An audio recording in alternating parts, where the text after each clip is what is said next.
Karen, thanks for joining me. Thank you for having me. It's lovely to be here. It's lovely to be surrounded by your incredible work. Can you just give context to your art? Where was your interest in art? Where did that come from? Well, it's just kind of always been there. I know probably everybody says that, but you know, I was brought up surrounded by it. We were kind of quite an indoorsy family, so we were never out in fields. We were in art galleries or, you know, museums and things like that. So yeah, so I've always looked at it and always loved it, and just kind of always did it from a young age. And I do remember drawing when I was, I don't know, maybe 4 or 5, like really early on, and a teacher saying like, you didn't do that. And I thought, oh, I think I must be quite good at this. And from then on I sort of thought, I think this might be my thing, like really early on. But then, you know, you do it as a child, and you never think it's going to be a job. And I just completely believed it wasn't going to be a job, and everybody told me it wouldn't be, it shouldn't be, it can't be, you know, you can't make any money from that. So I didn't do it. Really? So it was only, yeah. So it's just, so did you take it like kind of at school? Yeah, I did it at school. I did it at a specialist A-level college. It was called Fine Arts College in Belsize Park. So I took it very seriously, but only up to that point. And everybody said, you know, well, what will you do afterwards? Well, I mean, at the college they were good, and they said, you know, will you go and do it? They were more supportive, but you know, everybody else in the world just sort of said, there's no money in that. Not that I was out for money, but you know, you need to earn something, earn your living. So I just didn't do it, and I went and got a job. But I always did think I'll go back to it somehow. Not professionally. I didn't think it would ever be a career, but I just thought it's there waiting for me. Oh, and so when you obviously finished college, you went and got yourself a job. Were you still doing art on the side as a hobby? Really? Yeah, 25 years I didn't. What? Yeah. 25-year gap? Of nothing. Yeah, I mean, I might have maybe like done a little drawing one day and think, oh no, that's rubbish, because you know, you come back and try and do it and you need to build up to it. So yeah, I probably maybe 4 times in 25 years did something, was like, oh, throw it away. So when was that renaissance for you? When did you think, I'm going to pick up a paintbrush and I'm actually going to... I mean, I remember the exact moment. It was during lockdown, which again is a big thing. I know a lot of people that didn't do art and then came back to it then, because suddenly there was more free time. I was still working, but you know, you're not going out in the evening, you're not going out at weekends. So it was then, and it was actually listening on the radio to a piece about portraits for NHS heroes, where artists were on Instagram offering themselves to do a portrait of an NHS worker for free. Wow. And I thought, oh, I'd really love to do that, because I feel quite strongly about the NHS as well. I've had various ailments over the years, and they've, you know, done a lot for me. So I really wanted to do it. I was sort of sitting in bed thinking, but I haven't done this for years, and what if I'm rubbish? But I just thought, just do it. So I got an Instagram account and set it up and offered myself, and within about half an hour somebody said yes please, and I painted her. Well, I drew her. No, I didn't. I painted her sister, and it wasn't as good as I would have liked. Right. So then I drew her, and I felt more comfortable drawing. So then I drew for about a year after that, and then came back to painting. Wow, that's absolutely incredible. So that drawing or that initial painting must be quite special for you, because it kind of kickstarts all of this, yeah. Even though, you know, I think it's not my greatest painting, but I'm glad I did it, because that's what brought me here, and that's what put me on Instagram. I don't think I would have done that, but you had to be on Instagram to offer a piece of work. And then once I was on there, and it was through that as well. It was people's reactions to what I was doing. I thought, oh, people seem to like this, so it just all kind of went on from there. Yeah. Is this why you do portraits? Had you always been kind of a portrait artist? I've always been, yeah. I mean, even just looking at photos, I would rather look at a photo of a person than of a landscape. I'm not a landscape person. No rolling hills for you. No, absolutely not. No, definitely not. Yeah, no, and I'm fascinated by people. So yeah, that's just always been my thing, definitely. Okay, and what kind of people? Because we've got this incredible work, which is I literally want to steal it and put it on my wall.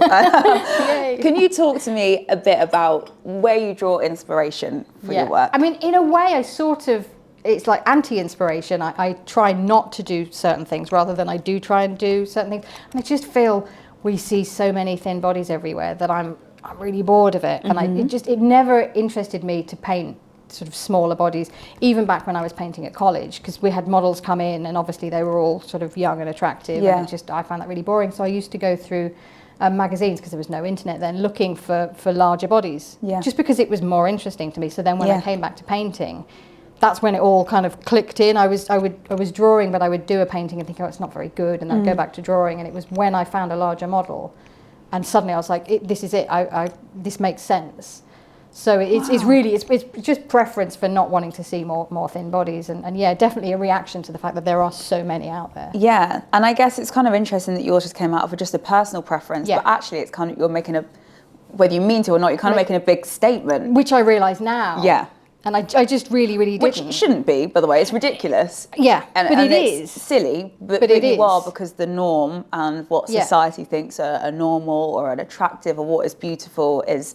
Beauty is, as we know, so subjective, but what kind of mainstream society it's society's thinks. idea of what we should be... Exactly. And what we should be celebrating. I think that's a lot of what it is, because, you know, society, you know, a lot of people would say, oh, no, I've got no problem with larger bodies, but yet they don't think you should celebrate them. That's it. It's like, oh, you're glorifying it. It's like, it's like, well, why can we glorify smaller bodies, but we can't, like, we should be celebrating everybody. Yeah. So, exactly. But I didn't realise that was happening, definitely. When I was painting these people, and it was Instagram that was making me realise, oh, this is, you know, and people messaging me saying that this means a lot, you know, to see this kind of work, and people would cry when they would see it, and you sort of think, oh, hang on, this is needed. It just shows how alienating art can be or has been, and... Yeah, what do you think about your work in particular that does resonate with people, that really like strikes a chord with them? I think it is that thing where people feel seen, people feel represented, and people will always say to me, I you know, that person looks beautiful, and it makes me think maybe I'm beautiful because I have that same body shape. And I have had people who have contacted me and said, I've never posed before, and I've certainly never posed nude, but I would like to be in one of your paintings because I think you'll make me feel beautiful. So that's where some of my models have come from. God, that's incredible. That must bring a tear to your eye as well. Yeah, it's amazing, because, you know, like I said, it was my preference to paint like this. It wasn't to make a statement or for anything, but realising that it's actually meaningful to people makes it more meaningful to me. Yeah, you're making people feel beautiful and empowered and sexy. And I think now, actually, we should grab, there's another piece of work over there, which I'd like to bring on, because it's stunning. Right. So we've got this piece of work, which is absolutely stunning, kind of shows a bit more of like the female form. Can you chat a little bit about this piece of work? Yes, so this is, well, actually I was going to say this is Ruby. This is also Ruby. One of my main models is a model called Ruby, who's a non-binary model who's based in Canada. And I just love their ability to like take on this whole persona, the sort of Marilyn Monroe. You know, I'm often inspired by, you know, art history, but also more recent art history and the pin-up artwork of people like Gil Elvgren. And so this, to me, was just like the ability to, again, really celebrate. So often when people do paint larger bodies, it's very kind of everyday, it's really sort of dowdy, and I'm sure they don't mean to, but it's like, why does it have to be a serious message? Why can't it be fun and lively and beautiful and perky? And sexy. So, and sexy, exactly, Yeah, like seeing lingerie, and it's just, and the confidence like exudes from this. I mean, that Ruby is amazing for exuding confidence. I mean, all of my models are, and I always make sure that whatever image we do, it's their pose. I never say I want this pose or that pose. It's always them that chooses the pose, because, you know, I want them to be representing themselves. You know, I'm not speaking for them, I'm speaking about them. So how does the process work when you do find a model? Do you then kind of sketch out how they are? Do you take a picture of photos? Do you? Yeah, because again, it all started in lockdown. So all my models I found online. So I found Ruby online. So they would take lots of photos, and I would then choose which one I wanted to use. And they're all, you know, high definition, because obviously you can't paint what's there. Well, I can't paint what's there, some people can, but I need to really see the flesh, see all the colours, all the tones, all that kind of thing. So they have to be really high definition. So yeah, in that case, Ruby's partner takes the pictures and sends them over. But then when I work with somebody here, they'll come to my studio and I'll take the photos and then choose which one I think is going to work best. That's amazing. Do you have any music playing? Because I feel like, you know, getting people in the mood. That's a good point. No, we chat a lot. We do talk a lot. So that kind of puts people at ease. Yeah, and that's been quite nice, where especially people who've never done it before say, you know, that I made them feel really comfortable, which is good for me, because I sort of think, well, I'm still quite new to this, and certainly like photographing naked women in my studio is like, what am I doing? This is a really strange thing to be doing.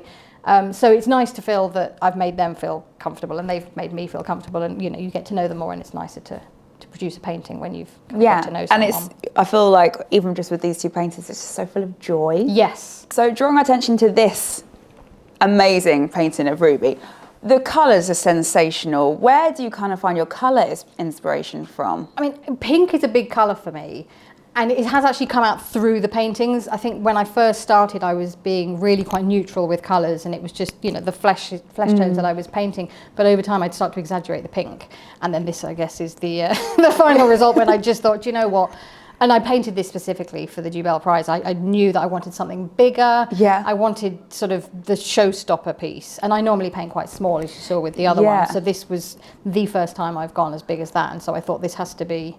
Oh, this has to be a wow painting. I love it's like a Dubel exclusive. It is, yeah. Do you think you'll do bigger canvases like this? I will, yeah. I need to kind of...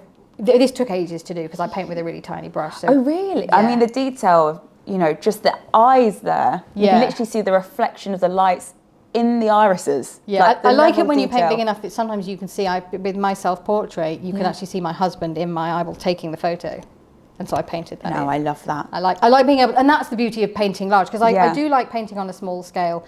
I mean, it often surprises people because most people find my work through Instagram, and then when they come to an art fair and see it or an exhibition, they expect them to be bigger. Yeah. But I quite like that they're little. Yeah. But yeah, I do like going to this size to be able to have that level of detail. I mean, yeah, the feathers and the hair and each individual eyelash and eyebrow and the line, I just think it's absolutely sensational. I mean, is there a favourite artwork that you've got of yours? I mean, in a way, this one, because this is sort of, it feels, you know, it's big, it's pink, it's ruby, and you know, and it was made for the Dubel thing, and this feels like a big thing too. So yeah, so in a way, this one, but also a painting called Endless Forms Most Beautiful, which is again a painting of Ruby actually.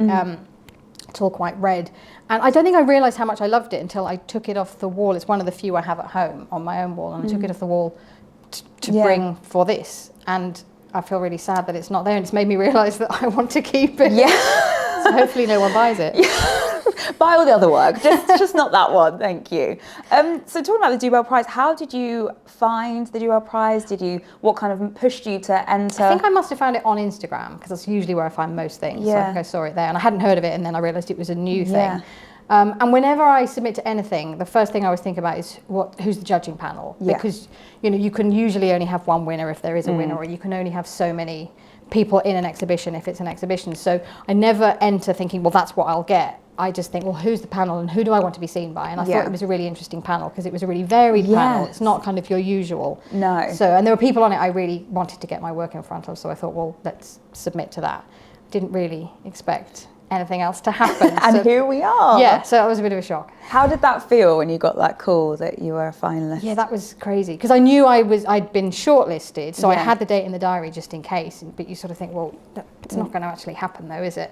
But yeah, I remember getting the phone call, and you don't normally get a phone call either, you usually get an email, so to get a phone call I was like, I think I just said, I don't know what to say. Yeah, it was a shock. A nice little personal touch, and of course we had the main event, the kind of launch event, where each of the 10 artists had one piece of their work at the Royal Exchange. How was that for you? That was amazing. Yeah. I mean, again, it's just not your normal kind of event. It's one of the wonderful things about this whole Dubel Prize is that it is done so differently. The process of selecting people is done differently. The ability to send a video of yourself talking about your work is different, and to be able to do this sort of thing, everything about it is different to a normal award.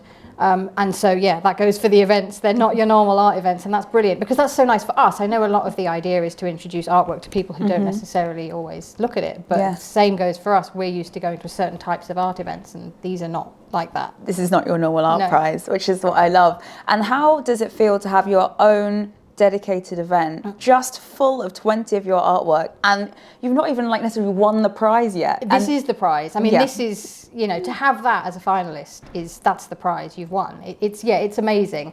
It's really odd thinking that it's happening now. It's sort of, it's been there in my head for some time. But and entering thinking that, my God, that's what somebody will get, and then I'm actually getting it. You're getting it. It's crazy. Yeah, and it'll be interesting for people to obviously speak to you about all your work. Yeah.